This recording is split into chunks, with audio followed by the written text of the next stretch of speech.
অস্ত্রধারী সন্ত্রাসী, খুনের মামলার আসামি ও তালিকাভুক্ত মাদক কারবারি এই তিন শ্রেণীর মানুষকে সবসময় নিজের আশেপাশে রাখতেন কুমিল্লা ৬ আসনের সাবেক সংসদ সদস্য বাহাউদ্দিন বাহার, যে কারণে মানুষ তাকে ভয় পেত।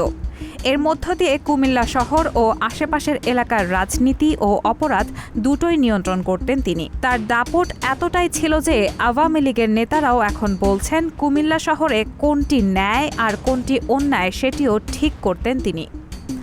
তিনি যেন কুমিল্লার দুর্বৃত্তায়নের প্রতীক হয়ে উঠেছিলেন। গত ১৫ বছরে আকম বাহাউদ্দিন বাহার নিজের অনুসারী ও ঘনিষ্ঠজনদের দলীয় বিভিন্ন পদে বসিয়েছেন, তাদের অনেককে জনপ্রতিনিধি বানিয়েছেন। জ্যেষ্ঠ নেতাদের বঞ্চিত করে নিজের মেয়ে তাহসিন বাহারকে প্রথমে কুমিল্লা মহানগর আওয়ামী লীগের সাংগঠনিক সম্পাদক করেন। গত মার্চ মাসে কুমিল্লা সিটি কর্পোরেশনের মেয়র পদের উপনির্বাচনে কেন্দ্রীয় সিদ্ধান্তের বাইরে গিয়ে তাহসিনকে কুমিল্লা মহানগর আওয়ামী লীগের একক প্রার্থী ঘোষণা করেন তিনি। তবে মেয়র হলেও তাহসিন বেশি দিন দায়িত্ব পালন করতে পারেননি। গণ অভ্যুত্থানে গত ৫ আগস্ট আওয়ামী লীগ সরকারের পতনের পর বাবা বাহারের সঙ্গে তিনিও পালিয়ে যান। কুমিল্লা মহানগর আওয়ামী লীগের সভাপতি বাহার প্রথম সংসদ সদস্য হন ২০০৮ সালের ডিসেম্বরে নবম জাতীয় সংসদ নির্বাচনে।